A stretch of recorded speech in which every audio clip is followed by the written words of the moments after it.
Sí, maestro. Perfecto, genial.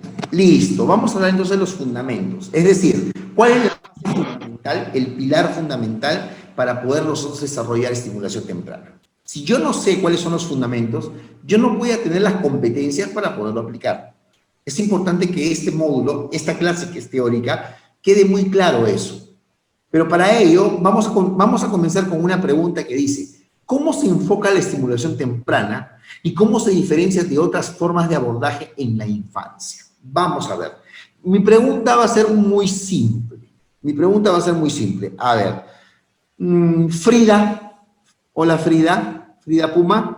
Doctor, buenas tardes. ¿Me Buenas escucha? tardes, Frida. ¿Cómo estás?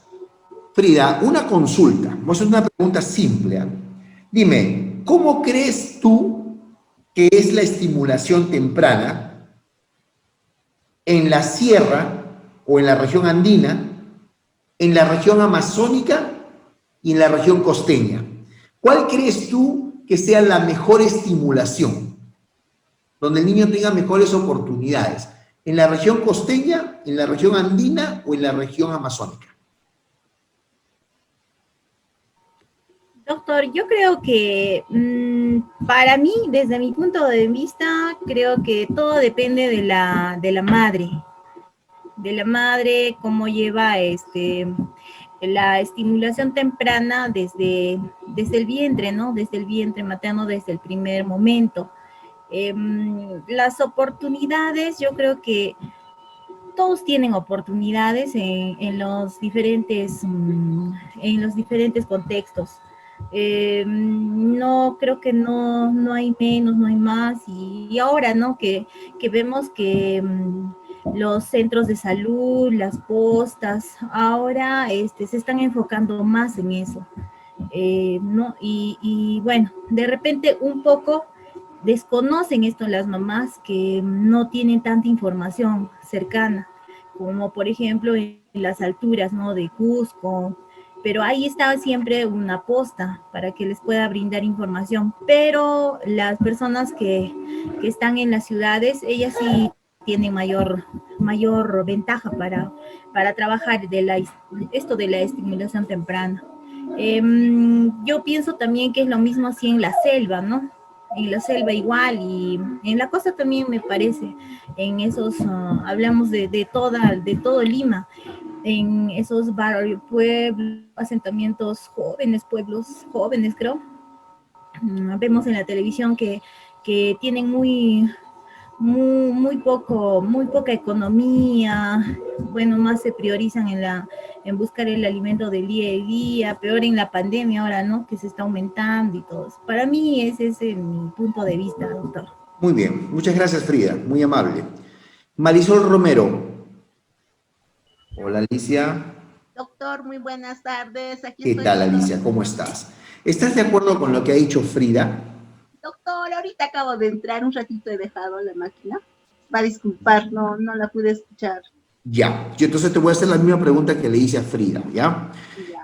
Y para ti, Alicia, la estimulación temprana en la región costeña, en la región andina o en la región amazónica, ¿cuál crees tú que se aplique la mejor estimulación? ¿O dónde crees tú que haya mejores oportunidades? ¿En la región costeña, andina o amazónica? Bueno, si se lo pone en ese contexto, a ver, yo pienso que cada niño se va a adaptar al contexto que tiene, ¿no? Tal vez la única diferencia sería tal vez no sé, en la costa y tienen, digamos, la arena, que se les puede hacer caminar en la arena, o en la selva, que tienen, no sé, para estimular la audición, que ellos tienen más para escuchar lo que son el ruido de los animales, o en nuestra zona, ¿no? En la sierra, que tenemos, hay pastos, hay cerros, no sé. Pienso que cada niño tiene va a tener diferente manera de estimularse, ¿no? Debido Muy justamente al bien. contexto. Eso es lo que yo pienso, no sé, doctor. Muy bien, Alicia. Muy bien. Frida y Alicia han dicho cosas muy, pero muy certeras, ¿no? Y es algo que nosotros tenemos que entender. Cuando nosotros nos hacen la pregunta sobre ¿Qué es más importante o cuál es el tipo de estimulación más oportuna o las oportunidades, ¿no? Para distintas regiones? Muchas personas es la parte técnico-profesional, ¿no? Lo primero, no, sí, que acá hay más oportunidades en la costa porque hay más información, como por ahí lo dijeron, a diferencia de la región andina, en las alturas, por ejemplo, me pusieron el ejemplo de Cusco, donde no hay mucha información a las personas, sin embargo hay una posta, ¿no? Entonces nos preocupamos mucho en darle la relevancia científico-profesional, que está bien, está muy bien, pero tenemos que entender que cuando hablamos de estimulación temprana o estimulación oportuna, es recibir el estímulo del primer ente estimulador que tiene el ser humano. Y el primer ente estimulador del ser humano es el medio ambiente. Por lo tanto, hacer estimulación temprana no es nada costoso. ¿Por qué? Porque lo podemos hacer con la naturaleza. Y obviamente va a ser mejor en cada región de acuerdo a la actividad que esté. Por ejemplo, ustedes se han podido percatar, yo por ejemplo, por la línea de mi padre, ¿ya? Ellos son de la región andina, y yo de muy pequeño iba a la sierra, y a mí me llamaba mucho la atención, ¿no? Que las personas, por ejemplo, 4 de la mañana, 4:30 de la mañana ya estén de pie. Y de pronto 5 de la mañana pasaba un señor con sus ovejas, llamémoslo así, y sin embargo en la parte posterior estaban las ovejitas chiquitas, y quien conducía las ovejitas chiquitas era un niñito de 3, 4 años, con su palito de ashu, ashu, ¿no? Para mí fue muy impactante eso. Decía, pobre niño, ¿no? 4 de la mañana, 5 de la mañana debería estar durmiendo, ¿no? Sin embargo, su papá lo está llevando, ¿no? Para que pueda, llevar los animales. Y me daba cuenta que este niño, por ejemplo, tenía una cultura de equilibrio impresionante. Cómo subía, ¿no? Cómo subía la montaña, que era totalmente agreste, con muchas piedras, y lo subía de la manera más normal. Inclusive me daba hasta la apariencia que el niño podía caminar como que inclinado. Y eso a mí me marcó mucho y lo entendí después justamente con los fundamentos de la estimulación temprana. Porque obviamente, de acuerdo al lugar donde tú te desarrolles, se va a estimular a una persona. Un niño de la costa, por ejemplo, no tiene, obviamente, la estimulación de cultura de equilibrio, como lo tiene, por ejemplo, la región andina o la región amazónica, porque el niño en la costa no tiene montañas, no tiene lugares muy agrestes y no necesita eso. Pero eso no significa que no sea bueno. Sin embargo, el niño, por ejemplo, de la costa, tiene mucha cultura para caminar por las calles, donde hay mucho tráfico, donde los carros andan en doble sentido, y cuando una persona que viene de, por ejemplo, la región andina y baja a la capital por primera vez, tiene ese choque, ese impacto, porque no sabe si el carro lo va a pasar encima. ¿Por qué? Porque obviamente la estimulación que ha recibido es para el área y para la región donde se está desarrollando. ¿Sí? Entonces, lo que nosotros tenemos que entender es no tipificar como mejor o como peor estimulación. Simplemente son distintos tipos de estimulación. Y cada uno de ellos, en su ámbito, en su naturaleza, en la necesidad, lo que nosotros vamos a hacer es brindarle oportunidades. Es más, yo me atrevería a decir que es mucho más rico la estimulación amazónica y la estimulación andina que la estimulación costeña, donde el niño tiene poca o tiene limitación a la exploración, por ejemplo. Las mujeres andinas, cuando cargan a sus nenes, los cargan atrás y en el mayor tiempo tienen contacto con ellos. El niño crece viendo el trabajo de la tierra, el niño crece viendo cómo mamá trabaja, y obviamente la tendencia de este niño es tener esa cultura de trabajo. En cambio, nosotros acá en la región costeña, por ejemplo, son muy limitados. Protección. Protegen mucho, el niño no explora demasiado. Por eso los niños de la costa, en un estudio se ha determinado que tienen mucha distorsión sensorial. A diferencia de un niño costeño, a diferencia de un niño de la región amazónica, ¿no? Entonces, ustedes se van a percatar en cuanto, por ejemplo, la habilidad kinestésica, la habilidad corporal, la habilidad física, ¿no? Entonces, oh, mira el niño de la selva, mira cómo se sube por los árboles. Claro, pues porque en su región está acostumbrado a eso porque es lo que tiene en la naturaleza, ¿no? Entonces, la estimulación puede ser más rica de acuerdo al mayor contacto que tengamos con nuestro primer ente estimulador, que es justamente el medio ambiente. Ya viene la parte científico-profesional, lo que va a hacer en función a todo eso y a ciertos parámetros científicos, va a proponer oportunidades para que el niño pueda rápidamente adaptarse. Algo muy simple y muy práctico. Todo niño, y eso quiero que por favor sí lo entiendan, todo niño va a aprender, ¿sí?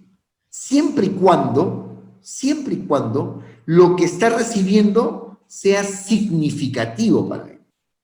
¿A qué quiero decir? El cerebro, como les hablé anteriormente, tiene una capacidad de almacenamiento de hasta 18 terabytes. O sea, la capacidad para poder almacenar información en el cerebro es muy, pero muy grande, inmensa, inmensa. Sin embargo, no todo lo que nosotros recibimos lo guardamos, ¿sí? Nuestro cerebro es muy selectivo y va a seleccionar la información que realmente esté significativo para nosotros, si no, no. Y ahí viene justamente el por qué el juego es una actividad importante para un niño. Porque el juego es la actividad preferida de un niño. Y como al niño le gusta jugar, lo que yo con mis bases científicas, lo que tengo que hacer es, en función a su juego, tengo que introducir la información que sea significativo. Todos los niños, por ejemplo, la gran mayoría de niños, tienen un juguete favorito, ¿sí? Ustedes se pueden percatar que puede tener la Barbie, puede tener la muñeca o el muñeco nuevo, pero a su costado, y a quien le agarra camote y a quien que para a todos lados, es un muñeco tal vez que no tiene ni ojos, ya está todo descosido. La mamá dice, ya voy a botar ese juguete, no te metas con mi juguete, ¿no? Es mi juguete favorito. La pregunta es, ¿por qué ese muñeco o esa muñeca es su juguete favorito? ¿Por qué? ¿Qué es lo que lo hace tan especial? Pues la respuesta es muy simple. Es muy probable que con ese juguete siempre juegue con su mamá o siempre haya jugado con su papá. Y el jugar con su padre o con su madre es significativo para el niño. Y el papá no juega o no ha jugado con ella o con él con otros juguetes, ha jugado con ese juguete. Entonces el niño le da la significancia y el cerebro reprocesa eso y selecciona. Cuando el niño quiere escoger entre 10 juguetes, obviamente le va a llamar la atención lo nuevo, lo novedoso, lo bonito. Pero después de eso, a un lado y va a coger su juguete favorito. Es como el cerebro va a ser altamente selectivo frente a las diversas estimulaciones y oportunidades que nosotros como profesionales le vamos a dar. Entonces, qué importante es eso. Mírenme por favor, a ver, este video que está acá. Y bueno, en México tenemos figuras interesantísimas ¿Sí? también, como el doctor Cravioto, que estudió todo lo que es el fenómeno de la desnutrición, la nutrición y el aprendizaje. La autora Carmen Naranjo, que estuvo muy activa en todo lo que fue UNICEF. Y la maestra Susana Lardín, que también ha dado como una contribución muy interesante a todo lo que es estimulación temprana. Entonces vemos que es como si fuera un gran rompecabezas. Yo me lo imagino más redondito, así esférico que plano, en donde cada corriente contribuye y hace que se cobre conciencia de la importancia de lo que pasa los primeros años de vida en el niño, y el pensar que es susceptible de aprendizaje, que se dejan huellas tanto mentales como afectivas que van a trascender para toda la vida. Interculturales de la manera de estimular a un bebé que resultan muy interesantes y además nos ponen en un cierto lugar de cómo analizar la corriente actual de estimulación temprana, o bueno, si me permiten, de estimulación oportuna. Cada cultura tiene una manera diferente de estimular sensorialmente a sus chiquitos. Esta manera de alimentar los sentidos, pues en parte está dado por la ecología. Si nosotros hacemos un esfuerzo de imaginación multisensorial y pensáramos, por ejemplo, en una montaña peruana llena de colores, de aromas, unas mamás que cargan, se pelean al bebé por cargarlo, porque generalmente son culturas como de mucho contacto físico, y pudiéramos pensar todo lo que sucede en el cuerpo y en la mente de ese bebé, todo el tipo de alimentación, y de pronto, así súbitamente lo comparáramos con un bebé esquimal, que bueno, no es que sea pobre el estímulo entre los esquimales, es diferente. Hay muchísimo frío, todo es blanco, el bebé está totalmente cubierto. Evidentemente el cerebro y todo lo afectivo se ven impactados, como si quedara una huella de todo lo que está rodeándolo desde el punto de vista ecológico. Entonces, la ecología nos da el primer estímulo natural, ¿no? Un niño de montaña, obviamente, tiene un estímulo vestibular, ¿no?, de enderezamiento muy diferente a un niño que vive en la planicie, porque, bueno, va a tenerse que equilibrar en la montaña. Los hijos de cirqueros tienen estímulos totalmente naturales desde la cultura de equilibrio, porque bueno, eventualmente ese va a ser su destino. Entonces, la ecología, el ambiente, el entorno hace que le demos al chiquito pues, una distinta dieta sensorial. También influye el estilo de disciplina de la casa o de la cultura. No es muy diferente un estilo de disciplina muy rígido a un estilo de disciplina laxo. Esto va a tener diferentes consecuencias, ¿no?, en la personalidad de los chiquitos. Y bueno, el tipo de cuna, ¿no?, el que se deje llorar, no se deje llorar, se cargue en la espalda, no se cargue en la espalda, son patrones culturales interesantísimos que derivan en diferentes perfiles, en diferentes personalidades culturales. Entonces, si llevamos esta analogía de que la estimulación es un alimento, podemos pensar que cada cultura tiene su sazón y también podemos pensar que hacemos una especie de adivinanza, qué vida le va a tocar vivir a este chiquito y si le estamos dando las herramientas. Aquí regresamos a esta reflexión inicial, ¿no?, de que, bueno, estos niños del siglo XXI que están naciendo, ¿qué vida les va a tocar vivir y para qué hacemos las cosas? Va a haber muchas cosas culturales que sean parte de nuestro entorno, va a haber cosas que podamos adaptar, que podamos cambiar y que, bueno, siempre nos van a dejar en esa tela de reflexión de, bueno, ¿para qué estamos haciendo las cosas? Y, bueno, con el asombro de la maravilla que sucede en distintas culturas y distintos países en donde se trata a los bebés de una manera diferente y dejamos una huella a nivel mental y a nivel afectivo que les va a durar para toda la vida y les va a dar una personalidad cultural. De hecho, ha nacido una contracorriente de estas ideas de la estimulación temprana y pienso que no es gratuito, ¿no?, que la motivación realmente reside en los abusos. Tristemente, como decía al inicio, con la mejor intención, papás y maestros se han abocado a estimular a los bebés, pero esto ha derivado en presión por el aprendizaje, en atropello, en el abandono del disfrute de la maternidad, el pensar que la maternidad y la paternidad es cuestión de libro de texto o es cuestión académica y no es de humanizarnos, de aprender a lo largo de la vida de los niños con lo que ellos nos vienen a enseñar. Entonces, esto ha causado que los consultorios estén llenos de niños sobreestimulados, desorganizados desde el punto de vista neurológicamente, pero más grave de todo esto que mencionamos es niños presionados, niños angustiados, niños deprimidos, que sienten que se les quiere en la medida en la que demuestran logros y no por lo que son. Entonces, no es gratuita la crítica. La crítica va desde los gimnasios que atropellan, que no ayudan a que la mamá se vincule con el niño, que angustian a la mamá porque el niño se está retrasando en el gateo, que provocan una sobreestimulación, que provocan una desorganización sensorial, que están generando todo este fenómeno de hacer sentir al niño que no se le acepta y que, bueno, finalmente está generando esta falta de naturalidad, ¿no? Hay un deseo de hacer al niño adulto temprano y la verdad es que uno se tendría que preguntar para qué la prisa. Hay un deseo de un superaprendizaje y el hacer al niño genio, y por otro lado, cuando esto no resulta, realmente el papá se siente muy defraudado o bien se apropia de los logros de los niños. O sea, cuando yo como papá me he dedicado a hacer tarjetas de aprendizaje y he sacrificado tiempo de trabajo para estimular el cerebro del niño y estoy totalmente volcado para estimularlo y hacerlo un genio, si resultara, en el fondo el logro es del papá. O sea, el papá se apropia del logro del chiquito, en lugar de que el niño se enorgullezca y que pueda realmente sentirse pleno con lo que es su propio logro, aquí es una especie como de expropiación, ¿no?, de los logros. Entonces resultan fenómenos muy tristes que realmente traicionan expectativas y sobre todo angustian a los niños. Y la paradoja es que es en contra de lo que el papá amoroso pues estaba tratando de dar. Y muchas veces esto está más bien en el sueño del papá, en el quererse realizar a ellos en lugar de mirar a los niños. Entonces la contracorriente viene fuerte, ¿no?, y es bien sensata. Yo creo que es como un alto en el camino, como diciendo, algo estamos haciendo mal, ¿no? Papás educadores, alto, ¿para qué hacemos las cosas?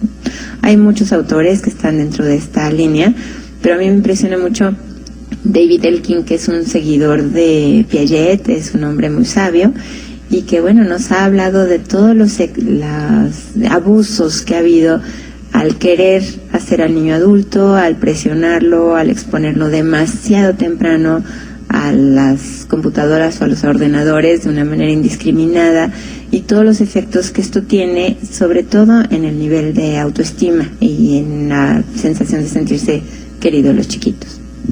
Bueno, hemos hablado de que la estimulación es un alimento al desarrollo que no entra por la boca y va al sistema digestivo, sino que entra por la piel, por los sentidos, y finalmente va a ser digerido por el cerebro y todo el sistema nervioso. Pues yo podría decir que el estímulo más importante es el afecto. Quizá es de las certezas como más fundamentadas en la pedagogía y en la crianza, que el afecto promueve el desarrollo y la carencia de afecto lo atropella. Ahora, el afecto sentido no como sobreprotección, no como exceso de indulgencia, sino es un afecto dosificado en donde yo te conozco, te acepto, te quiero tal como eres, no te quiero diferente, te rodeo de todo esto, de esta bienvenida a la vida, pero también te rodeo de límites. O sea, es un entender el afecto de una manera balanceada, no nada más te quiero a lo loco, no te sobreprotejo, sino te quiero, te limito, desafío tu desarrollo. Entonces yo pienso que ese es el mejor de los estímulos. Y bueno, me gustaría mencionarles que estas ideas están condensadas en varios libros que pudieran ustedes tener acceso. Unas son la serie de Ayudando a Crecer de 0 a 3 años, viene toda una reflexión sobre lo que es la estimulación temprana. Ayudando a Crecer de 3 a 6 años, de Editorial PEA. Muy bien. ¿Todos están ahí? ¿Escucharon, no? Sí, maestro. Muy bien. A ver, Eliana. Hola, Eliana, ¿cómo estás? Buenas noches, maestro. Buenas noches, Buenas compañeros. noches, Eliana. ¿Cómo estás? Eliana, un favor. ¿Qué entendiste con respecto a la contracorriente que hablaba justamente la ponente? Sí, bueno, yo he estado escuchando casi muy atenta, pero por ahí creo que lo más importante que ella indica es de que muchas veces se cree que estimular la situación de las acciones de estimulación es ir en contra del desarrollo del niño, ¿no? Cuando, por ejemplo, ella dice que es más una satisfacción personal del padre que logros del niño. Entonces, el padre sobreexagera, sobreexpone al niño a estas estimulaciones y no lo deja de desarrollar dentro de ese proceso normal que tendría que tener el niño en su desarrollo. A mí de verdad que me gusta mucho lo que he escuchado, porque si bien es cierto que hay que estimular al niño, pero no hay que extra estimularlo, no hay que exigirlo, no hay que pedir más de lo que su propio ritmo de desarrollo lo va indicando, ¿no? O sea, justo yo estaba ahí revisando algo y vi, ¿no es cierto?, que por ejemplo Mirta Chocolate habla mucho sobre los organizadores de desarrollo en esto del enfoque del desarrollo infantil temprano, ¿no? Que indica que estos organizadores, por ejemplo, van de la mano de ese desarrollo que el niño tiene de 0 hasta los 5 o 6 años incluso, y obviamente eso, desde los 0 hasta los 3 años, cuando dice, por ejemplo, que es indispensable que el niño vaya teniendo un equilibrio postural sin que nosotros lo forcemos. Muchas veces, yo recuerdo, yo soy maestra de educación inicial y alguna vez yo he sido profesora a la antigua, digo yo, en lo que es cuna, cuando a los niños, por ejemplo, los acomodábamos cuando tenían 8 meses, 6 meses, 7 meses, y los acomodábamos a los niños con almohadas para que se sentase. Y en cambio, con este enfoque del desarrollo infantil temprano, más bien es dar condiciones, como usted también lo dijo al principio, para que el niño, o sea él quien vaya a través de sus posibilidades desarrollando esa acción, por así decirlo, que el niño tiene que sentarse, primero tendrá que ladearse, después dominará un poco su tórax, para después él mismo, ¿no es cierto?, pueda sentarse de repente primero apoyándose en algo y después sin apoyo. Entonces, la verdad que me ha gustado la ponencia, no he estado así viendo esto de la pregunta que usted me hizo, pero creo que ella recalca mucho que hay que respetar los ritmos y el proceso de desarrollo del niño. Claro, muchísimas gracias, Eliana, por tus palabras.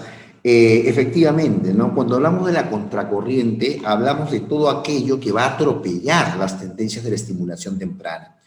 Es muy cierto que a veces la gran mayoría de padres que no hayan cumplido, no hayan concretado una etapa muy importante de su vida, como por ejemplo, el hecho de tener una carrera profesional, para citarlo como un ejemplo cualquiera, lo que van a hacer es van a volcar para que sus hijos logren eso, ¿sí? Logren eso.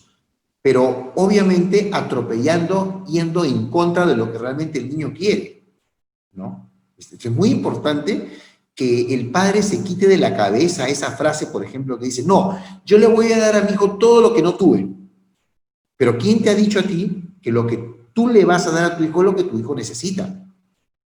Porque ese es un complejo que los padres se tienen que quitar de la cabeza. O sea, si tú no tuviste un juguete, no, yo le voy a comprar un celular porque yo de chiquito te quería celular y nunca lo tuve.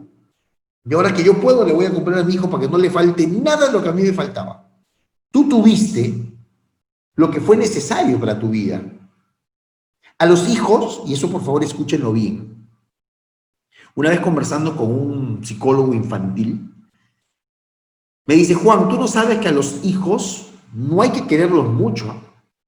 Yo, ¿cómo? Sí, a los hijos no hay que quererlos mucho. A los hijos hay que quererlos bien. Y quererlos bien implica que el niño, tú le tienes que dar lo que el niño necesita. Lo que el niño necesita para ser feliz. El niño necesita, un niño de 3, 4, 5 años, necesita, es vital para su evolución, para su desarrollo, tener un televisor en su cuarto. No es necesario. ¿Es necesario que un niño de 6, 7, 8 años tenga un celular?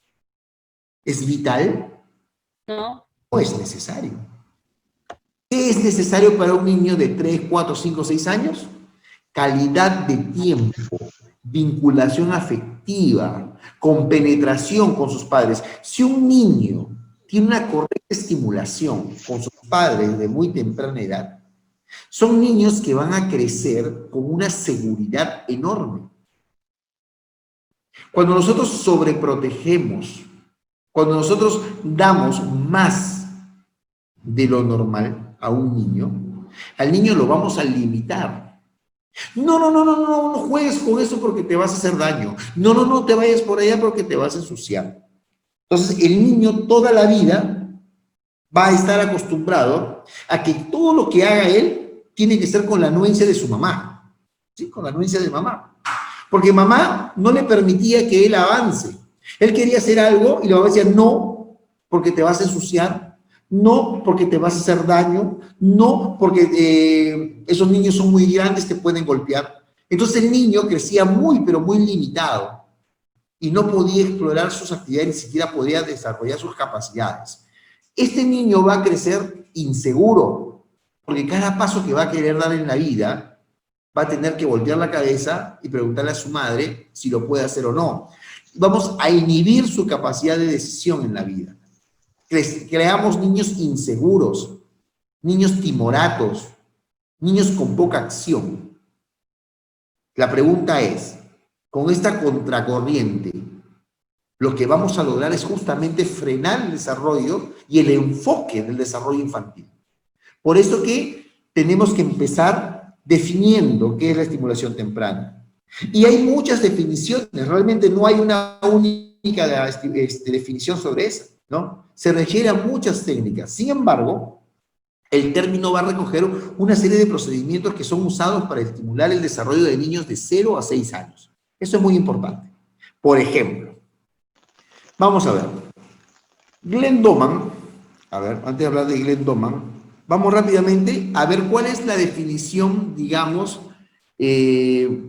inicial sobre estimulación temprana. El término de estimulación temprana aparece en la Declaración de los Derechos del Niño en el año de 1959. Muy bien. 1959, estamos hablando de 61 años atrás. ¿Bien? Hace 61 años, ¿cuál era la definición de estimulación temprana? Era una serie con un conjunto enfocado como una forma de especializada de atención a los niños y niñas que nacen en condiciones de alto riesgo biológico y social, y en el que se privilegia a aquellos que provienen de familias marginales, carenciadas o necesitadas. En conclusión, una forma de estimulación a los niños discapacitados, disminuidos o minusválidos. Fuerte, ¿no? Fuerte lo que era estimulación temprana en esa época. ¿Y por qué les comento esto? Hoy en día, imaginemos un papá que tenga sus 30, 40 años. 30, 40 años. Pues este señor o esta señora que tiene su hijo y este que tiene 30, 40 años, también tiene un papá. Y este papá, les aseguro que en el año de 1959 tenía ese concepto de lo que era la estimulación temprana. Entonces, es típico encontrarnos con una barrera en los padres hoy en día, que gracias a Dios ya está cediendo, de encontrar personas que no creen en la estimulación. ¿Por qué? Porque tienen en su cabeza lo que escucharon en esa época. Es típico que el abuelo le diga al hijo, ¿no? ¿A dónde vas a llevar a mi nieto? No, lo voy a llevar para su clase de estimulación. ¿Estimulación? ¿Para qué lo vas a llevar a estimulación? Si acaso le falta algo, está enfermo. Yo te he criado a ti sin esas tonterías, si eres un niño y eres un chico y eres un joven de bien. Nada, no lo estés llevando tonterías que el niño no necesita. Porque obviamente en esa época el concepto sobre estimulación temprana era muy fuerte, muy impactante.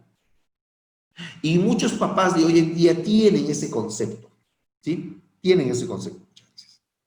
Tienen ese concepto. Entonces, es la primera barrera que se van a encontrar ustedes cuando quieren explicarle a los padres que hoy en día ya eso no es así. Que a través del tiempo se ha ido perfeccionando los conceptos y ya entran aprendizajes netamente científicos basados en evidencias para poder fomentar el cerebro. Y eso es importante que ustedes les digan a los papás y por eso tienen que aprender las definiciones sobre ello. Por ejemplo, la doctora Glenn Doman decía lo siguiente: la estimulación temprana se refiere a la aplicación de procedimientos y técnicas que tienen la finalidad de desarrollar el inmenso potencial del cerebro humano. Miren cómo el concepto va cambiando a través del tiempo. Ya no hablamos de discapacidad, de minusvalía, que solo se puede aplicar en chicos que tienen problemas o viven en lugares muy carenciales o marginales. Ya no. Aquí ya se habla que se va a aplicar ciertas técnicas y procedimientos cuya finalidad será desarrollar el inmenso potencial del cerebro humano. Desde ahí, ¿qué tenemos nosotros que tener en nuestra cabeza? Los conceptos básicos de neurología. Por eso es que yo le decía, aplicar básicamente lo que es estimulación temprana, basado o enfocado en las neurociencias, es conocer el cerebro y la complejidad de un cerebro.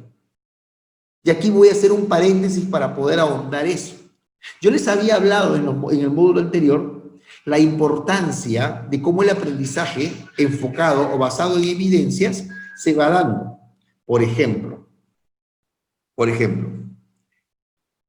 no es lo mismo enseñarle una determinada información o darle una determinada información a un niño que a una niña.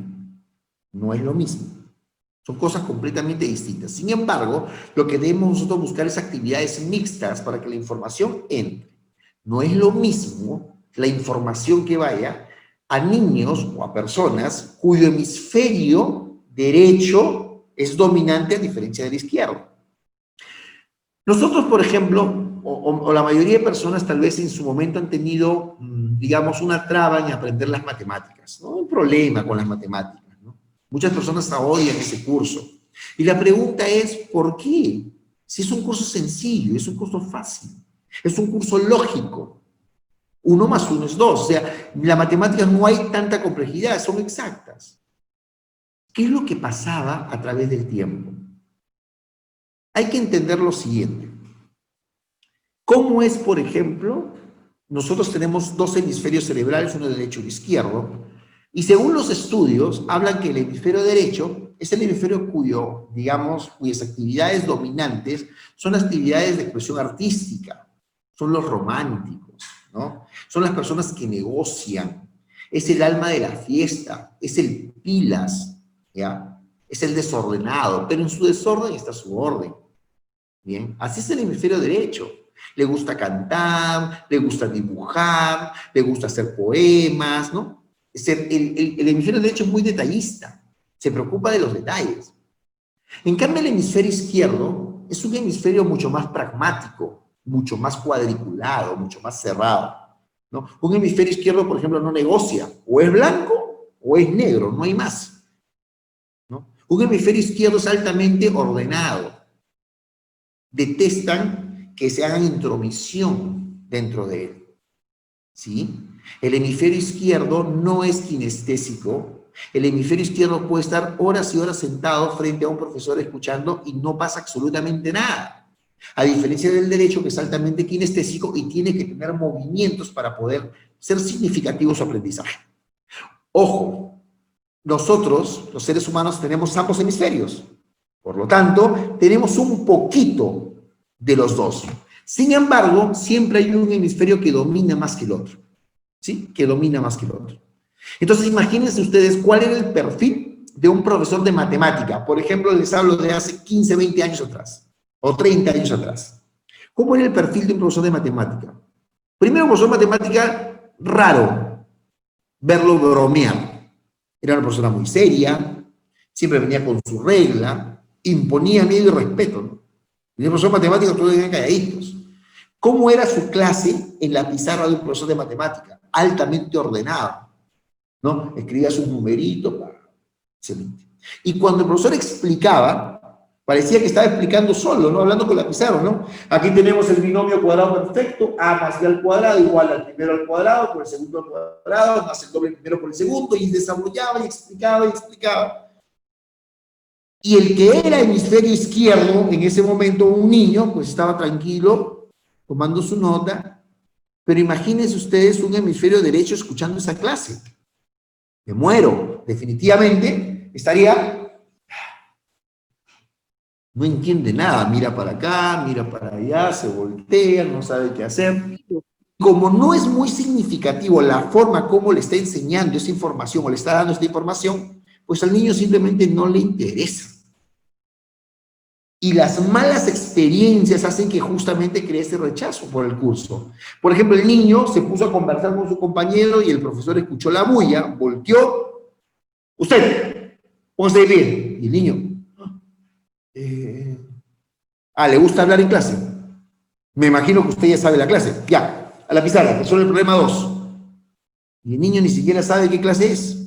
Y se va a la pizarra, y la vergüenza, y el bochorno, y la presión, escribe, le suda la mano por la pizarra, más que me moja la pizarra que otra cosa. Y ahí viene un castigo. Y obviamente a nadie le gusta que lo castiguen. Entonces el niño comienza a tener un rechazo por el docente, y por ende un rechazo por el curso. Y eso se queda grabado en tu cerebro. Es por eso que muchas personas, cuando hayan recibido el curso de matemática, ni siquiera han escuchado una mísera clase del curso, pero ya, uy, matemática, no, uf, difícil, difícil. ¿Por qué? Porque en algún momento lo fue. El cerebro rápidamente queda eso. Entonces, qué importante y complejo es entender eso. Los niños, por ejemplo, los muy pequeños, si yo le digo a un niño cuyo hemisferio izquierdo es el dominante, y yo le digo, ¿sabes qué, Pepito? Por favor, coge tus zapatitos y llévalos a guardar. Lo más probable es que me digan, ya, profesor, o ya, mis, coge sus zapatitos, y se acabó. Típico hemisferio izquierdo. Qué niño, qué obediente, ¿no? Pero un niño derecho, Pepito, sí, guarda tus zapatos, ya ahorita,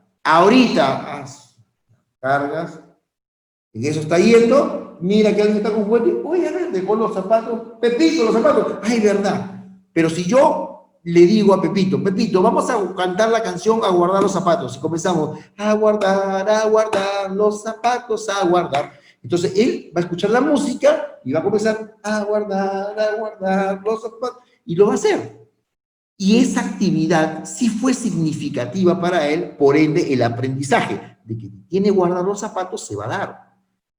Entonces, qué importante es conocer el cerebro para poder yo, digamos, buscar la actividad o la oportunidad apropiada para proponerle al niño. Entonces, eso tenemos que entender. Ahora, aparte de ser complejo en esa parte, el cerebro de un varón es distinto al cerebro de una mujer, ¿no? Y eso ustedes me podrán dar fe, ¿sí? Completamente distintos. Por ejemplo, el cerebro de un varón es como una gran caja. Imagínense ustedes que sea como una gran caja. Y dentro de esa caja hay muchas cajitas. Una cajita para el auto, una cajita para la novia, una cajita para los amigos, una cajita de los jueves de patas, una cajita, no sé, la oficina, una cajita del trabajo, la familia, etcétera, etcétera. Un montón de cajitas. Cuando el hombre tiene un problema, se cuelga. ¿Por qué? Porque se va a su caja, se va a buscar sus cajitas y se mete a la cajita del problema y no sale hasta que lo solucione. Nosotros los varones, por ejemplo, no tenemos la facultad de la comunicación, ¿no? Nosotros no tenemos ese don. Cuando un varón se estresa, es muy difícil que hable. Al menos con su pareja, ¿sí? Pero míralos cómo hablan con los patas, ¿no? Con los amigos. Ahora, siempre el varón tiende a irse más a lo superfluo que a lo que realmente es importante. Son naturalezas. En cambio, la mujer no. La mujer no tiene una gran caja ni cajitas aisladas. La mujer tiene una red interconectada. Todo está interconectado en el momento. Las mujeres son multiformatos. Los varones no somos multiformatos. Acéptennos como somos, ¿no? No somos multiformatos. Las mujeres sí. Por eso es normal poder encontrar una mujer que está hablando por el celular, está viendo la novela, está cocinando, con un ojo está viendo a su hijo, con el otro ojo está viendo él, y encima está pensando en lo que va a hacer mañana. ¿Y saben qué? Todo lo hace bien. No fallan. El problema está cuando ambos cerebros no entienden la naturaleza del otro. Cuando la mujer quiere que el hombre, ¿sí? Digamos, piense como ella, llamémoslo así, que el hombre pueda hacer 1000 cosas a la vez, que el hombre sea el detallista, que el hombre sea muy comunicador, ahí viene el problema. Y lo mismo pasa con el varón. Porque el varón dice, oye, tanto hablas, no te cansas. Si el hombre entendiera que para una mujer es importante ser escuchada y pone de su parte y lo hace, está entendiendo la naturaleza de un varón. Por ejemplo, la mujer tiene que entender cuando el hombre, por naturaleza propia, por sus propios medios, apaga su televisor, se va a su cuarto y se echa a su cama, es porque quiere dormir, ¿ya? No quiere hacer otras cosas más, quiere dormir. El hombre, ¿qué ve en el lecho? Ve el momento de descansar. Pero la mujer, ¿qué ve en el lecho? Ve la oportunidad de comunicarse, de hacer un feedback del día. Mi amor, ¿qué tal? ¿Cómo te fue? Cuéntame, ¿cómo te ha ido? Y el hombre está medio ojo abierto, medio ojo cerrado, ¿no? Naturalezas. Hay un estudio que dice que si realmente los esposos, las parejas, ¿no? pudiesen entender la naturaleza del otro, se podrían disminuir hasta un 69% los divorcios y las separaciones de parejas. Solo conociendo y aceptando la naturaleza del cerebro. De ahí nada más ustedes pueden darse cuenta lo complejo que es y el gran trabajo que tenemos nosotros formadores en edad temprana de poder estimular adecuadamente el cerebro para ese momento, para una correcta toma de decisiones. En el 2002, por ejemplo, la Asociación Peruana para la Promoción de la Primera Infancia, la APAPI, ya comenzaba a conceptualizar lo siguiente. Decía que la estimulación temprana es el conjunto de acciones transdisciplinarias que tienen como objetivo proporcionar al niño y a su entorno familiar. Paremos ahí. ¿Qué es lo que estamos introduciendo ahora? Ya no estamos hablando de las técnicas para poder, digamos, desarrollar al máximo el cerebro, sino que ahora estamos hablando de que incluye el entorno familiar. ¿Y eso qué es lo que quiere decir, señores? Es muy claro entender que cuando ustedes van a hacer las sesiones de estimulación, está terminantemente prohibido que el papá y la mamá le dejen el niño a ustedes para que ustedes lo estimulen. Ustedes no pueden y no deben estimular al niño. Quienes deben estimular son sus padres. Por eso es que se pide que ellos participen, porque el entorno familiar tiene que ver mucho con el componente emocional que le va a entregar al niño. Y básicamente se sugiere que la persona, y aunque suena muy duro lo que les voy a decir, pero es la verdad, la persona que va a trabajar en la estimulación del niño tiene que ser el vinculador primario, y no siempre el vinculador primario son los padres. Hoy en día los papás modernos, papá trabaja todo el día, mamá trabaja todo el día, y se queda con la abuelita o se queda con la nana. ¿Quién cree ustedes que es el vinculador primario para ese niño? Pues la abuela. nana o la abuela. La nana, por supuesto. Entonces los padres tienen que entender que está bien que trabajen, pero tienen que darle la calidad de tiempo en el momento que no lo hacen. Por ejemplo, un domingo o un sábado, qué sé yo, que no trabajen, volcarse y trabajar en la estimulación para que esos niños recuperen ese componente emocional que papá y mamá tal vez sin darse cuenta lo están perdiendo porque están muy enfocados en sus trabajos. Y no se dan cuenta que la edad del niño de 0 a 6 años es una edad rica en aprendizaje. El cerebro de un niño de 0 a 6 años es como una esponja. Es más, cuando el niño cumple 6 años, ya tiene el 85% del tamaño del cerebro que tendrá el adulto. El 10% crece en la adolescencia. Y el 5% restante solo hasta los 25 años. De ahí no crece más. O sea, los que ya hemos pasado los 25 años, ya nuestro cerebro no va a crecer. Con las experiencias que hemos aprendido en nuestra vida, con eso nos vamos a defender.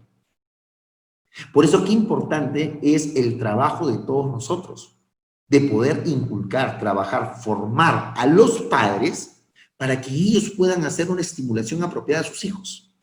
Entonces, eso es algo que nosotros tenemos que entender. Y bien lo dice acá en el concepto, ¿no? Acciones transdisciplinarias, también quiero hacer un alto ahí. ¿Qué implica ser transdisciplinario? Significa que en una misma línea transversal muchas disciplinas trabajen en el desarrollo de este niño. Por eso es que hoy en día, quienes se capacitan en estimulación temprana no son los psicólogos como antes lo hacían, o los profesores en educación inicial. Ahora también hay pediatras, neuropediatras, ¿no? Obstetras, enfermeros, profesores, odontopediatras, ¿no? Educadores, psicólogos infantiles, y todo profesional que tenga que ver con la etapa formativa de un niño.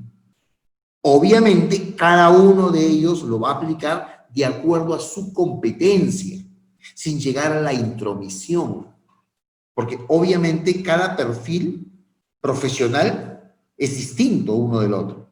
Y la aplicación del componente emocional lo tienen que dar los padres, que con ayuda de los profesionales me tiene que dar un buen producto, que es justamente el desarrollo cerebral del niño.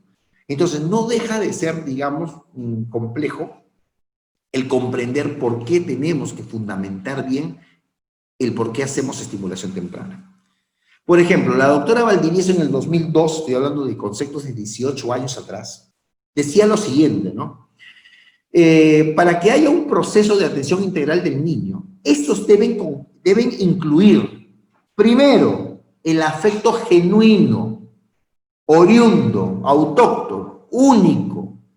Y cuando hablo de un afecto genuino, básicamente me refiero al afecto que se le puede dar de padres a hijos, que es un afecto puro, ¿sí? Y actitudes asertivas por parte de la madre o de las personas que van a atender o van a estar en el proceso del niño. Es componente número 1.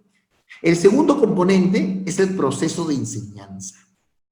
Es decir, toda actividad que nosotros hagamos en estimulación temprana tiene que tener un proceso de enseñanza, ¿ya? Y como les dije yo, lo más significativo para un niño es el juego. El niño quiere jugar. Perfecto. Entonces yo voy a buscar con mi capacidad profesional, ¿no? Con mi capacidad formativa, por eso yo y ustedes se están capacitando, voy a crear actividades que gracias a este vehículo llamado juego, puedo hacer llegar la enseñanza que yo quiero que el niño aprenda. Entonces, qué importante es jugar. La capacidad lúdica es un componente principal que todo profesional que estamos inmersos en el trabajo de los niños tenemos que desarrollar. O sea, no es agarrar o no es coger o no es decir, bueno, voy a simplemente hacer la actividad, a ver, tráeme el manual, el doctor mandó este manual, ya la actividad 18, ya voy a hacer la actividad 18 del juego del osito Teddy, y no saben cómo y para qué lo están haciendo. No, hay que hacerlo, le toca esta actividad, le toca en este tiempo, ¿no? No somos profesionales de un libro. Es más, yo les invocaría a ustedes que las guías de estimulación son eso, guías, pero ustedes puedan diseñar sus propias actividades. O sea, una de las cualidades que tiene que tener todo profesional que está inmerso en esta área, ¿no? en el área de los niños, es capacidad lúdica y mucha creatividad. O sea, tenemos que ser creativos para poder, obviamente, dar esa variedad que el niño le llame la atención. Y una vez que le llame la atención, cualquier cosa que nosotros le podamos introducir con la atención del niño se va a volver significativo. Y basta que se dé lo significativo para que ese proceso sea aprendido. Y si es aprendido, ese proceso va a la memoria a largo plazo y no va a ser olvidado. O sea, qué importante es saber y entender los conceptos que dicen cada uno de los profesionales, ¿no? Según la UNICEF, y acá ya entramos ya a un ente rector importante que habla de la infancia, ¿no? Dice que la estimulación temprana es el conjunto de acciones, miren, tendientes a proporcionar al niño experiencias. Miren acá, qué importante. Yo no voy a desarrollar una actividad cualquiera. Yo voy a proponer al niño experiencias que sean gratas. ¿Correcto? O sea, experiencias que éste necesita. Desde su nacimiento para desarrollar al máximo su potencial psicológico, logrando a través de la presencia de personas y objetos en cantidades y oportunidades adecuadas, ojo, todo en demasía o todo en exceso también es malo. Y en el contexto de situaciones de variada complejidad que genera en el niño con un cierto grado de interés y de actividad. Condición necesaria para lograr una gran relación dinámica entre el medio ambiente y el aprendizaje efectivo. Ya hoy en día hablar de estimulación temprana ya no es el concepto que se hablaba hace 60 años atrás, ¿no? Entonces, eso es algo que nosotros tenemos que batallar poco a poco con los padres, ¿no? Es importante entender que para poder desarrollar, ojo, para poder desarrollar la estimulación temprana, debe estar justamente acompañado, ¿no?, de acciones de cuidados a la salud, como la higiene, los toques afectivos o los masajes, las inmunizaciones, el agua segura, nutrición apropiada y suficiente. Ojo, una de las cosas que va a ayudar al éxito del crecimiento cerebral no solo son los estímulos, sino la correcta alimentación. Y la alimentación, ¿no?, básicamente digamos, que contenga los famosos omegas, como el omega 3, omega 6, omega 9. El omega 6 lo podemos encontrar, por ejemplo, en los pescados de carne negra, ¿sí? Podemos encontrar en el hígado de bacalao, en el aceite de sachainchi, por ejemplo, rico en omega. Ahora les explico algo que es muy importante. Perdón, maestro, no sé si podría compartir también el concepto del desarrollo infantil temprano que está manejando ahora el ministerio. Dice, ¿no? Es un proceso que abarca desde la etapa de la gestación hasta los 5 años de vida en la niña o el niño. Es un proceso progresivo, multidimensional, integral y oportuno, que se traduce en la construcción de capacidades cada vez más complejas que permite al niña y al niño ser competente a partir de sus potencialidades para lograr una mayor autonomía en interrelación con su entorno en pleno ejercicio de sus derechos.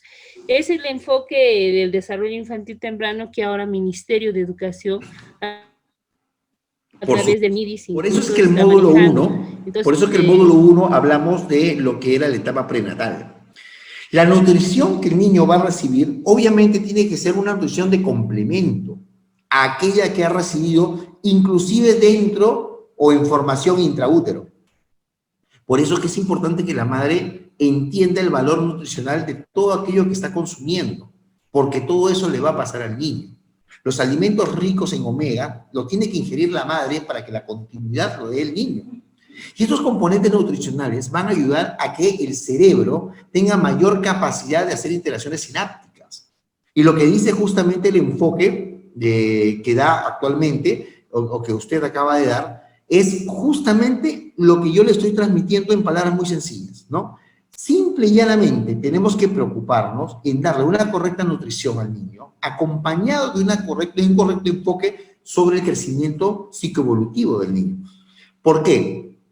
Porque si un niño, y esto está comprobado en las evidencias, los niños que tienen una correcta estimulación desde la etapa prenatal y temprana, son niños menos enfermizos, son niños que tienen menores ingresos a los hospitales, son niños que tienen mayor... Aquí vamos a ver, en esta diapositiva que está acá, école, ¿cuáles son los beneficios vinculados a las intervenciones integradas en la primera infancia? Y es justamente el enfoque que ha dicho una de sus colegas, que es lo que nosotros vamos a tener como resultado. Un niño correctamente estimulado, tanto en la etapa prenatal como en la etapa postnatal, es niño que va a tener una mejor nutrición y salud. Son niños que van a desarrollar mayor su nivel de intelecto, tienen mayor nivel de matrícula, es decir, son niños que rápidamente son aceptados en los diferentes procesos de admisión a los colegios. Son niños que tienen menor repetición de año escolar. Y está comprobado que los niños que repiten el año no es porque no sepan, no es porque les falte capacidad para poder aprender, porque el ser humano es adaptable por excelencia, sino que el niño pierde el interés y no le encuentra el sentido a seguirse desarrollando porque tiene una carencia, un vacío existencial en ese momento. Y puede ser que vengan niños de familias disfuncionales, niños con problemas, que es justamente el mayor índice de niños que nosotros encontramos frente a esta situación de repetición de año escolar. Entonces, los niños que están correctamente estimulados y vinculados, es poco probable, ¿ya?, que tengan este problema de repetición de año escolar. Por ejemplo, los niños que están correctamente estimulados son niños que en la vida presentan millones de deserciones. O sea, no van a una cosa, no terminan una cosa y salen de una y empiezan otra. Siempre terminan los procesos. Y obviamente también ayuda para los desfavorecidos. Aquellos niños que tal vez necesitan el apoyo, una estimulación mucho más adecuada, ya eso va acompañado de la intervención temprana. Porque hablar de estimulación temprana y hablar de intervención temprana son dos cosas completamente diferentes, ¿no? La estimulación temprana se desarrolla, digamos, en niños que no tienen o que se manejan en una normalidad. En cambio, la intervención temprana es cuando encontramos algún problema, alguna traba en el desarrollo normal del niño, algún retardo, algún retraso, algún síndrome o qué sé yo. Entonces se deriva intervención temprana para que un conjunto de profesionales puedan nivelar o puedan controlar y para poder, obviamente, de nuevo reinsertar en el proceso de la estimulación temprana. Nosotros, dentro de formadores en edad temprana, como estimuladores en edad temprana, no tenemos las competencias de poder estimular a alguna persona que tiene o presenta algún riesgo biopsicosocial. Necesariamente tenemos que derivar a intervención temprana, ¿no? Entonces, muchísimas gracias por su participación, porque es muy importante resaltar ese enfoque, que me imagino ustedes lo deben tener en sus documentos y en sus capacitaciones que tienen, pero deben entender que siempre cuando hablamos de estimulación temprana, no podemos hablar de ella sin hablar de la estimulación prenatal, que es muy, pero muy importante. Cuando hablamos en el primer módulo, por ejemplo, la importancia de saber cómo este niño se había formado. Si este niño, por ejemplo, fue rechazado al inicio, si este niño fue intentado ser abortado, si fue un niño deseado o no deseado, todo eso influye en el desarrollo normal del niño. Cómo es el cerebro o cómo está el cerebro de la mujer o de la mamá en ese momento. Si es un embarazo, digamos, adolescente. ¿Se imaginan ustedes cuál es el cerebro de un adolescente en ese momento? ¿Ella quería ser mamá? No. Para un adolescente, lo que dicen sus padres está al mismo nivel lo que dicen sus pares.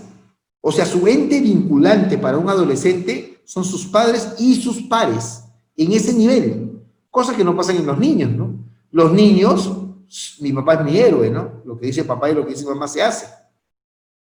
Entonces, todas esas cositas sí lo tenemos que tener muy, pero muy en cuenta cuando vayamos a desarrollar nosotros lo que es las diversas actividades de estimulación temprana.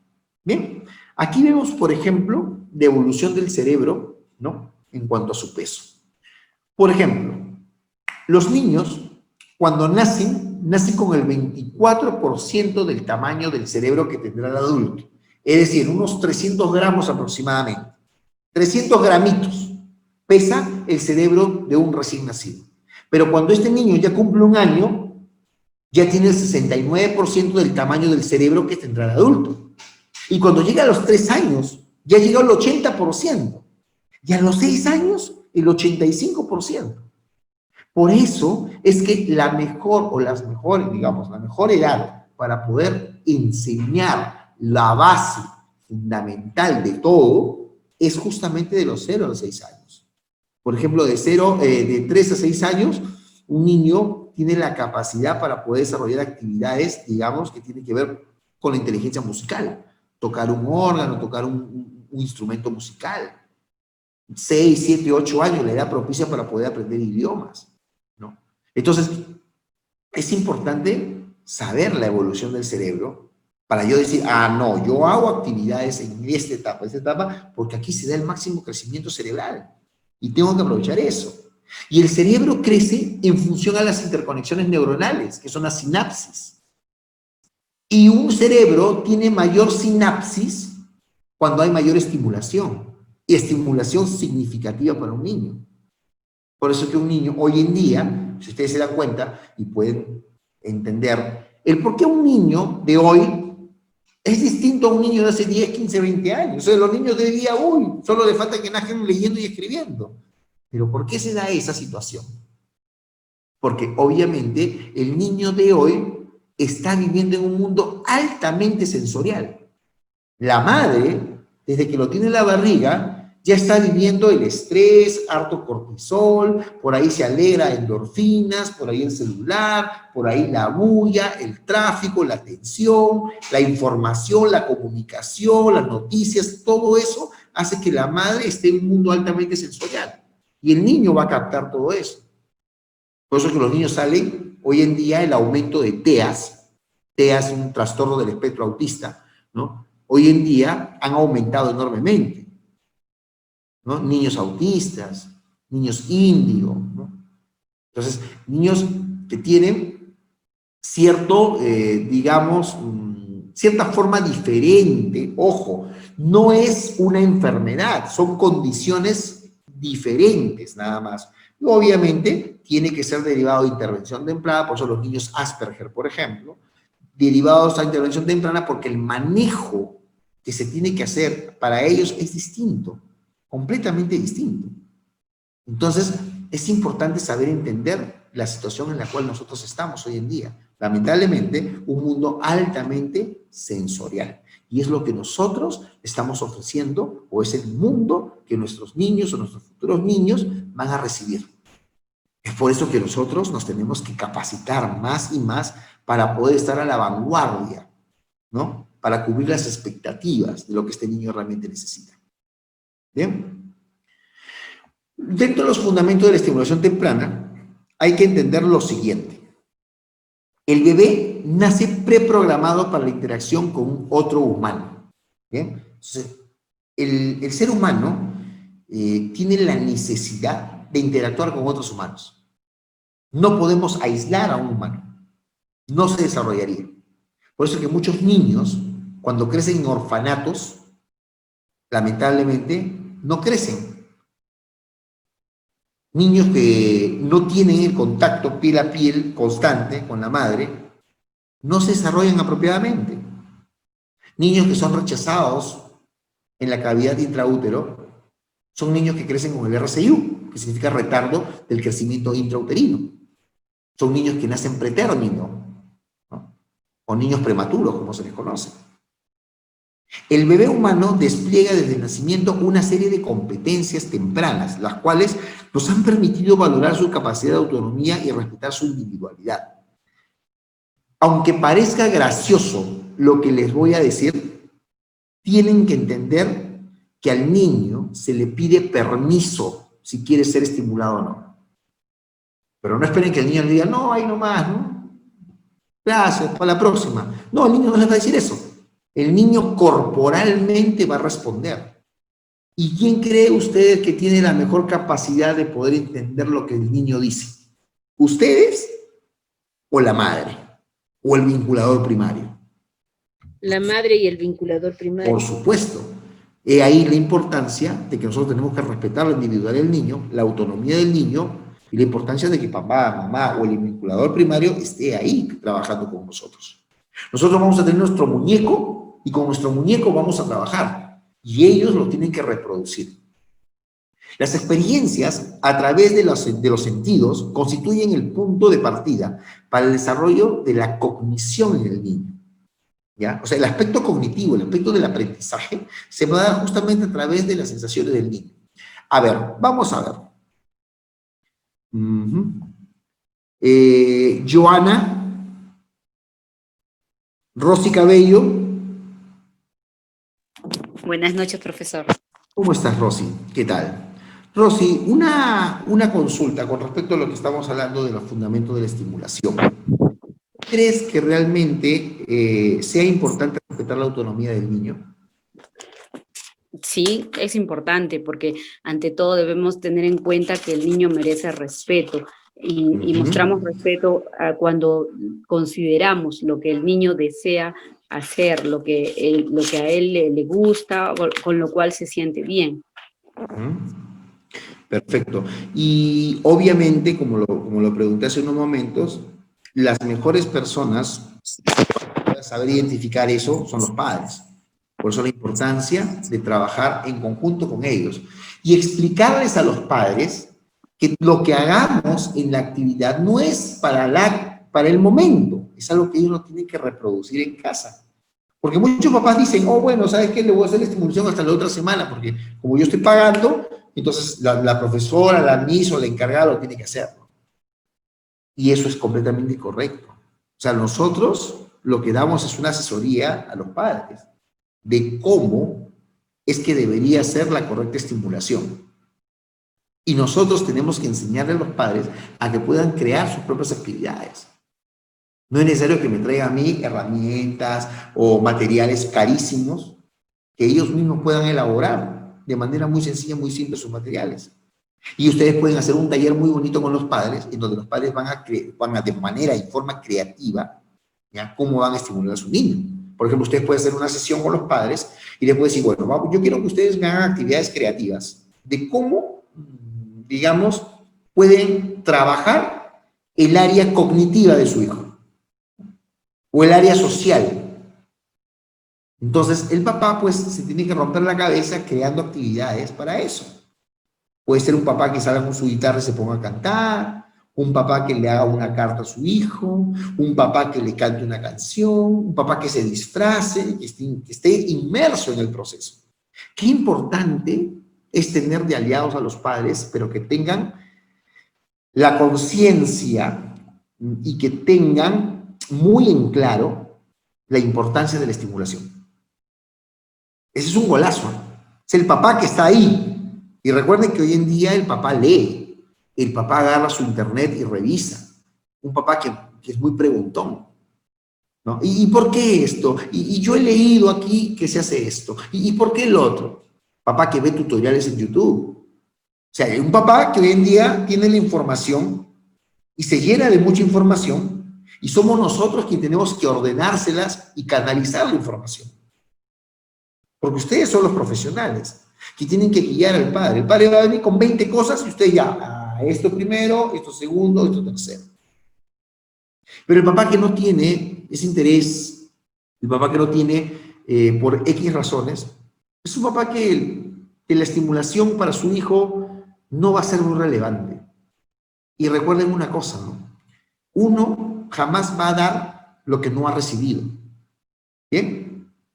Si nosotros vemos que una persona no es una persona amorosa, no es una persona cariñosa, es una persona dura de corazón, tenemos que entender que en la etapa formativa, este niño o esta persona, cuando fue niño, no conoció eso. Ni recibió amor, ni recibió cariño, ni nada. Entonces, antes de juzgar la acción de esta persona, nos tenemos que poner a pensar qué es lo que conllevó a que esta persona sea así. Y en función a esa mala experiencia de esta persona, canalizar una correcta y asertiva experiencia para que lo pueda aplicar en su hijo. O sea, cómo nosotros en nuestra capacidad profesional podemos volcar, digamos, el carácter, temperamento, actitud del padre en ese momento para que él pueda volcar lo opuesto al niño. Por eso que es importante, antes de hacer la estimulación, hacer la entrevista previa con los padres. Hacer una historia, así como si fuera una historia clínica, una historia de todo previo a él. Porque para mí es importante saber si ese niño fue deseado al nacer, si ese niño hizo estimulación prenatal, si este niño nació con algún problema, si este niño tiene alguna enfermedad congénita, si este niño es hijo único, si este niño vive con demás niños, si este niño pasa mayor tiempo con sus padres, si este niño pasa más tiempo con sus abuelos, si este niño tiene carencias afectivas, si este niño tiene papá o no tiene, o tiene mamá. O sea, todas esas cosas son importantes para yo saber qué tipo de actividad le voy a hacer a ese niño.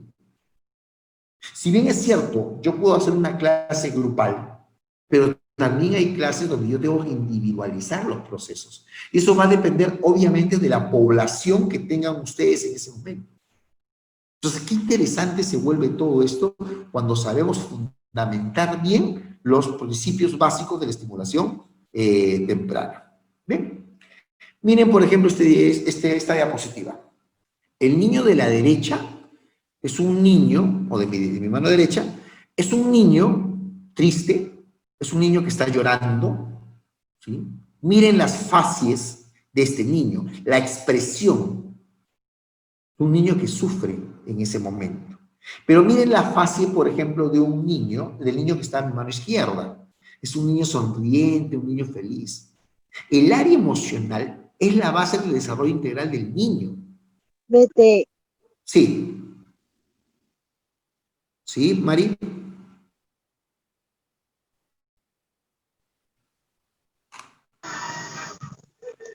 Hola. ¿Sí? ¿Alguna consulta? ¿Alguna acotación?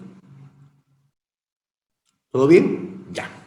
Entonces, vamos a nosotros darnos cuenta qué es lo que queremos. ¿Niños como la mano derecha o niños como la de mi mano izquierda? Definitivamente, los niños felices. Y eso va a depender mucho del trabajo que nosotros hagamos con los padres. ¿Bien? Cada contacto, cada movimiento, cada caricia va a producir conexiones sinápticas.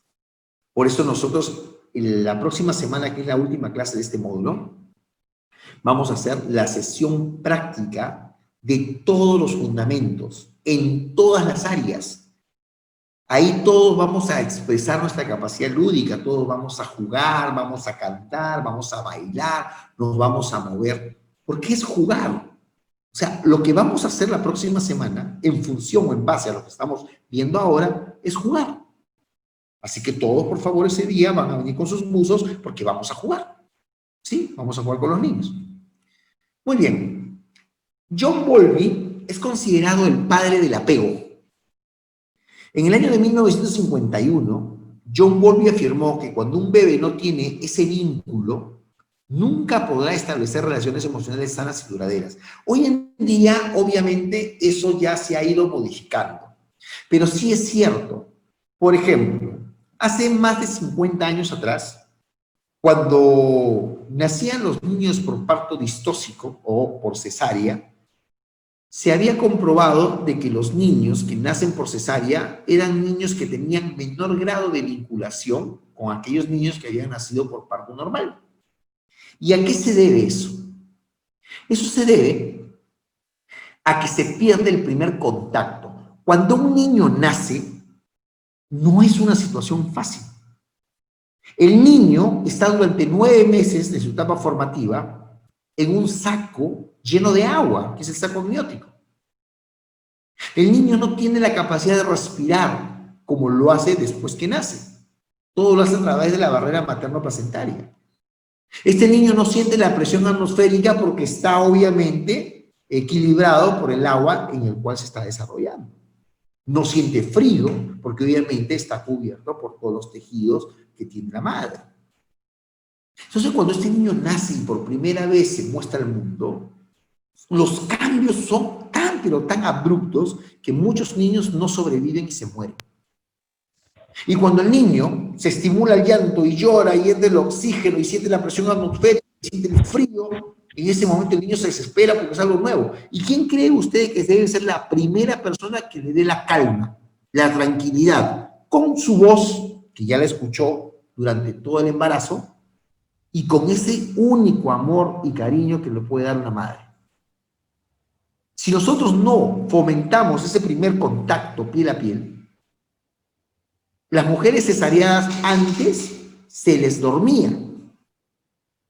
Las sedaban totalmente. La mamá entraba a cesárea, se dormía y se levantaba con su bebito al costado. Hoy en día no. Se hace simplemente una anestesia parcial, donde la mamá la ponen como si estuviera así crucificada, ¿sí? Y se le hace la cesárea, y una vez que el niño nace, automáticamente se lo coloca, y es mamá quien le habla, quien mamá lo arrulla, y el niño comienza a calmarse, porque es la primera persona quien le debe dar la calma a su madre. Y ese lazo, ese nexo, no se rompe jamás. Y lamentablemente eso se privaban los niños antes que nacían por cesárea. Por eso que los estudios arrojan que eran niños muy desvinculados. A diferencia de los niños que sí nacieron por parto normal. Pero si eso es así, entonces todos los que nacimos por parto normal, ¿somos bien vinculados con la mamá? No. ¿Por qué? Porque como lo dijo bien John Bowlby, algo que se fue cambiando y modificando en el tiempo es que hoy en día se sabe que la aseveración de Bowlby no es del todo cierta. Pues así como nosotros podemos redireccionar la vinculación para los niños, también en el camino la podemos perder.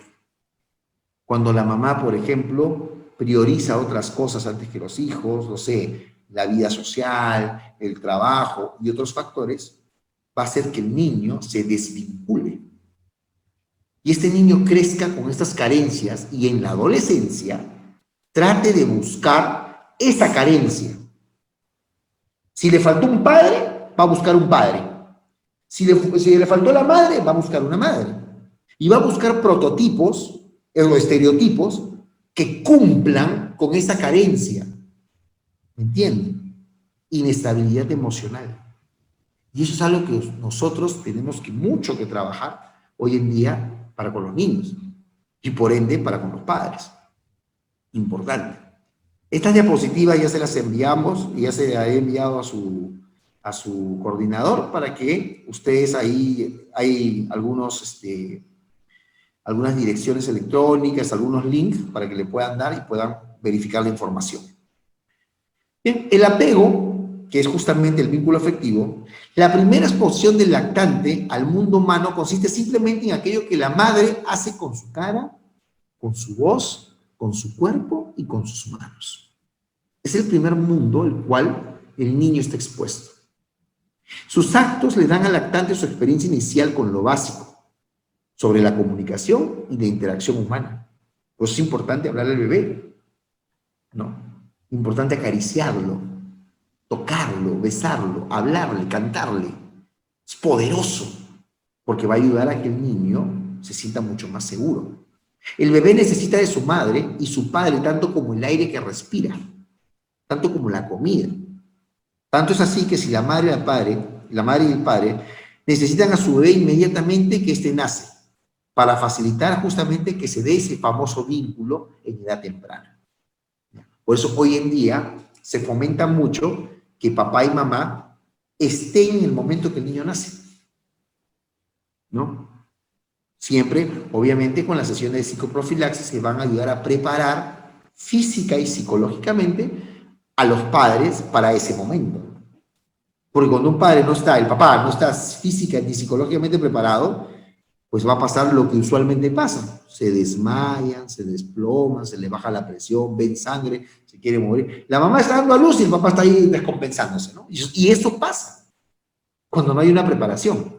Por eso todo debe ser, obviamente, en función a los muchos procesos que hay. Vamos acá a mostrarle acá esta diapositiva que es importante, ¿no? Y con esto nosotros vamos a culminar, ¿sí? Con esto vamos a culminar y va a ser el inicio de lo que vamos a hablar la primera o la próxima clase. Fundamento de la estimulación temprana basándonos en los protagonistas de la estimulación. A ver, son 4 protagonistas básicos. 4. El facilitador, en este caso somos nosotros, el niño, todo lo que es el espacio físico y los múltiples estímulos y oportunidades o experiencias que nosotros le vamos a proponer al niño. 4. ¿Está? Ahora, vamos a ver, quiero que vean la diapositiva. Cualidades que debe tener todo facilitador. Primero, apertura a la vinculación afectiva. Por lo tanto, si ustedes no se abren a brindar cariño, a tratar con amor a los niños, nos hemos equivocado de especialidad. ¿Sí? Tener calidez, la forma como hablamos, cómo decimos, cómo entonamos, capacidad de empatía, ¿no? La empatía es tener, digamos, la capacidad de podernos poner, ¿no? O colocar, digamos, en lo que piensa, en lo que hace el otro, ¿sí? Si yo fuera niño, ¿cómo me gustaría que me traten? ¿Me gustaría que me griten, que me mandoneen, que me boten? No, ¿no? Nos gustaría que nos acaricien, que jueguen con nosotros, que nos den mucho amor. Perfecto. La capacidad de empatía es algo muy importante en la cualidad de todo facilitador. Si no lo tenemos, nos hemos equivocado de profesión. Autenticidad. La palabra debe ser clara y verdadera, acorde a la edad. He tenido muchas veces, digamos, que ir a inspeccionar o ir a capacitar en su momento a diferentes instituciones, tanto dentro de Lima como fuera de Lima, y muchas veces he escuchado a los facilitadores en edad temprana que a todos los papás le dicen lo mismo. Sí, su hijo es muy bueno, es inteligente, es el mejor, va a llegar lejos. El papá se va contento, ¿no? Viene el niño 2 y le dice lo mismo. Viene el niño 3 y le dice lo mismo, y no me cambia el argumento. Para ella todos son iguales. Y no es así. Si el niño tiene un problema y yo como profesional lo detecto, yo como profesional lo debo decir a los padres. Pero ojo, hay que entender que el padre, en un primer lugar, se ha podido haber dado cuenta de eso, pero no lo acepta.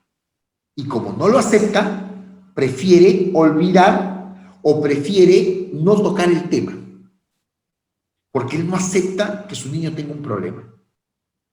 Y si tú se lo dices, lo más probable es que el papá te dé un rechazo. Lo más probable es que el papá te diga, no, usted se está equivocando. No, ¿sabes qué? mejor lo saco de ahí. Ese no sabe nada.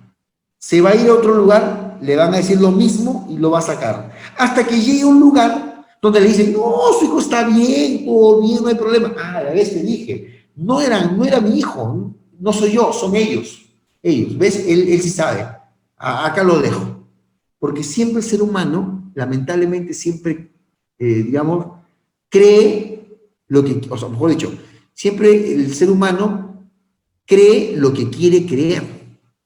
¿Sí? Si tú me dices a mí lo que yo quiero escuchar, genial, golazo. Y no es así. Tenemos que ser auténticos y tenemos que decir a los padres la información de vida. Tenemos que entender también que si ellos aceptan eso, entran en una etapa de duelo, porque les duele, ¿no? Les duele que se corrobore que su niño tiene algún problema, que ellos no lo querían aceptar, o se rehusaban a que no, que era una idea mía. Pero si ya el profesional me está diciendo que sí encuentra un problema, hay una etapa de duelo y tengo que yo comprender como profesional. Yo no me puedo molestar, no, que sí, que por qué me trata mal, que por qué me dice eso. Tengo que entender que es muy doloroso. Creo que a nadie de nosotros nos gustaría que nos digan que nuestro hijo tiene o presenta algún problema. Sé que otros padres pueden decir, ah, perfecto, gracias, voy a tomar cartas del asunto y voy a comenzar a trabajar. Pero como les digo y les repito, es lo que nosotros como profesionales debemos de tener. Tenemos que tener sensibilidad corporal y eso implica estar relajados. Cuando nosotros estamos estresados o tensos, nuestros músculos se contracturan. Todos los músculos faciales, ¿no? El músculo de la espalda, las manos. Si yo toco a un niño, le puedo hacer daño. A un niño puedo transmitir una energía negativa. Y acá quiero que entiendan, esto no es esoterismo, no es nada por el estilo, ¿eh? La energía es un tipo de materia dispersa que fluye de cuerpo a cuerpo. Si yo tengo una energía negativa, porque está cargada negativamente, porque estoy molesto, estoy estresado, estoy fastidiado, no es el mejor momento para tocar a una persona, y menos a un niño. Porque el niño, por su bajo espectro energético, yo lo voy a pasar. Y el niño va a recibir eso y se va a comenzar a alterar. Y se va a asustar. Y no va a dormir. Y por eso que las famosas pasadas de huevo sí funcionan y hay un principio científico que avala eso. Por eso se recurre al huevo, al cuy, porque son seres vivos con bajo espectro energético que cuando entran en contacto con el niño, automáticamente captan la energía. Por eso que después echan el huevito ahí y sale como si estuviera sancochado, porque la energía ha entrado y ha provocado agitación molecular. Y usted sabe, cuando hay agitación molecular, lo que se provoca es un aumento de temperatura y por ende se inicia un proceso de cocción. Y por eso que ustedes van a ver, ¿no? Que sale está sancochado, como que la clara sale blanco. Es justamente por el espectro energético. Entonces hay que tener mucho cuidado nosotros cuando tocamos a un niño y hablamos. Sensibilidad corporal, señores, es importante. Capacidad de observación. Desde el momento que ingresa, cómo ingresa el niño, cómo lo cargan, cómo está vestido la mamá, cómo está vestido el papá. Si la mamá viene de negro todos los días, o le gusta el negro, o es una mujer tendiente a la depresión. Y si es tendiente a la depresión, me va a dificultar el trabajo que quiero hacer con su niño. Entonces, derivar a psicología de familia para poder abordar eso. O sea, tenemos que tener capacidad de observación importante. Respeto por la autonomía del niño y la individualidad de sus procesos. No podemos acelerar, bajo ninguna forma, podemos acelerar el proceso de un niño. No, que yo quiero que ya rápidamente camine. Una vez me dijeron, doctor, ¿sabe qué? Mi hijo es un niño muy inteligente, porque ¿sabe qué? Él nunca gateó. ¿Cómo? No, nunca gateó. Él de frente caminó. ¿Y por qué no gateó, señora? No, lo que pasa es que como mucho se iba a ensuciar, entonces le decíamos que de frente ya caminé y logró caminar. Ustedes no saben el daño garrafal desde el punto de vista psicomotriz que le ha provocado a ese niño. Terrible. La psicomotricidad es una herramienta muy importante en el desarrollo de un niño. El doctor Oscar Ingaruca, por ejemplo, es un trome en psicomotricidad. Y cuando les toque clase con él, se van a acordar de mis palabras. Y van a ver la importancia, por ejemplo, que es que un niño gatee, porque va a estimular a la formación del plano o la formación del ángulo plantar. Importante la formación de la musculatura para sostener el peso de un niño. Este niño, cuando tenga 6, 7 años, cuando corra, se va a caer porque tiene el pie plano, porque nunca, obviamente, con el gateo estimuló esa formación. O sea, los procesos se respetan. Revisión constante de las capacidades de nosotros como profesionales.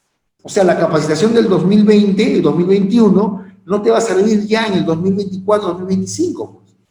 Te tienes que capacitar. En el caso de nosotros, cada 2, 3 años máximo. Por eso hoy en día la SUNEDU, en conjunto con los colegios profesionales, están provocando lo que es la recertificación profesional, porque tiene que el profesional estarse capacitando.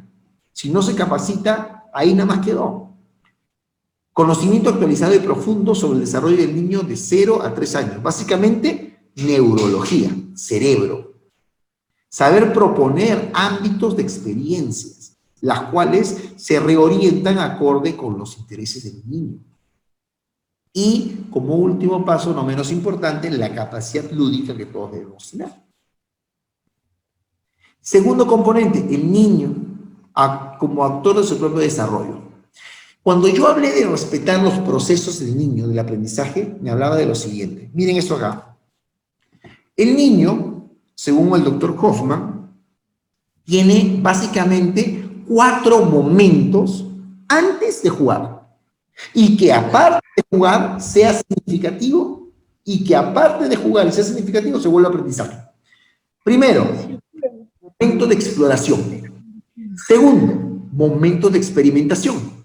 Tercero, momento del contacto. Y cuarto, momento del juego. En un buen romance, lo que les quiero decir es que antes de jugar, tengo procesos previos. Por ejemplo, imaginemos que yo llego a mi casa. Yo llego a mi casa y encuentro a mi hijito que está jugando ahí. Y yo le digo, mira, hijito, te he traído un patito. El patito hace cuac, cuac, cuac, cuac. Mira, el patito es bonito, toma, vamos a jugar, juega con tu patito. En eso, el niño mira, jaja, se ríe y ¡pum!, lo bota. Yo digo, no, un momento. No me tires las cosas. Este es un patito, papá con mucho amor y mucho esfuerzo te ha comprado tu patito. El patito hace cuac, cuac, cuac, cuac, se mueve por aquí, se mueve, juega con tu patito. El niño de nuevo lo recibe, lo mira, ¡pa!, lo bota. Ah, no, qué malcriado que eres. No quieres jugar un patito, se acabó. Ya, váyase para allá. Y el niño comienza a llorar porque el niño no entiende por qué papá actúa así. Y en eso viene mamá. Y mamá le dice, ¿qué pasó? Y papá le dice, oye, yo no sé cómo estás criando a nuestro niño, es un malcriado. Mira, de chiquito ya me tira las cosas. ¿Cómo es posible? Y la mamá, ven para acá. No se tira las cosas al papá. Y el niño no entiende por qué le está pegando y comienza a llorar. La pregunta es, ¿qué pasó en ese momento? Papá no respetó. Miren, si yo llego ahora y digo, hijito, yo no le voy a decir pues al niño que este es un patito.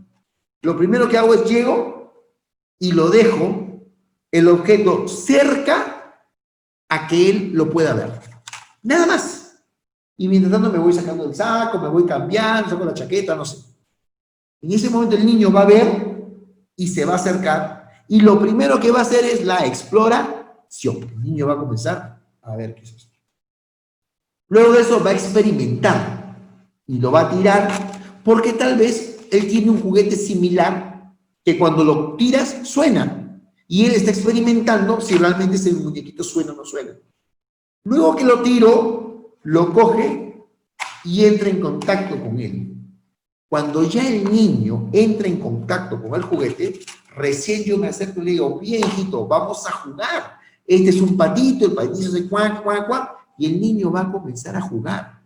Y si yo le quiero enseñar higiene al niño, pues después de jugar, vamos a lavar el patito, porque el patito se ensució y vamos a lavarlo. Y cada vez que juguemos, nos vamos a lavar también.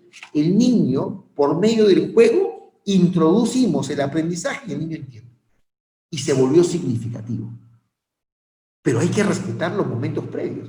Por eso es que ustedes, cuando estén en sus sesiones de estimulación, van a sentar a todos, ¿sí? Van a sentar a todos los niños y van a poner los distintos objetos a cada lado, ¿no? Y es el niño el que va a comenzar a acercarse, a tocar, sin ni siquiera darle indicación nosotros, ¿no? Lo único que estamos haciendo es dejar que el niño explore, experimente y esperar que apenas entre en contacto, podemos nosotros comenzar el juego. Sin embargo, el niño no puede desarrollar capacidades si ellas no son sustentadas por esta relación auténtica y cálida. En conclusión, si no hay una correcta vinculación afectiva, poco o nada vamos a lograr con la estimulación. Primero tenemos que reconectar a los padres para poder reconectarlos con los hijos. ¿Bien? Entonces, todo esto nosotros lo vamos a desarrollar el día viernes 15, ¿sí? Viernes 15. Ahí sí vamos a empezar a 6 de la tarde. Disculpen por el retraso ahora, por eso estamos acabando ahora 8:30. Y bueno, tener en cuenta que los conceptos básicos que nosotros como profesionales tenemos que aprender y entender es para poder sustentar nuestro trabajo frente a los papás. Más aún hoy en día donde el papá tiene tanto acceso a la información y donde el papá es muy preguntón, pregunta todo. Hay papás que preguntan todo y están llamando al celular y que mira y qué pasó y que le cayó y que se paró y que el primer dientecito. Y ustedes tienen que tener la capacidad, obviamente, dentro de sus competencias, poderles brindar una solución. ¿Por qué? Porque ustedes tienen que fidelizar al padre. Para que ustedes puedan fidelizar al padre, para que ustedes puedan, obviamente, tener mejoras económicas y también mejoras profesionales, que es lo que se quiere. Porque todos los que estamos acá, o todos los que están acá siguiendo el diplomado, están haciendo una inversión económica para poder sacar ese título y, obviamente, su trabajo moderno, nuevo, bien capacitado, les tenga que devolver aquello que ustedes han invertido, porque de esto se trata eso. ¿Bien? Entonces, ¿alguna pregunta, alguna duda antes de concluir esta clase?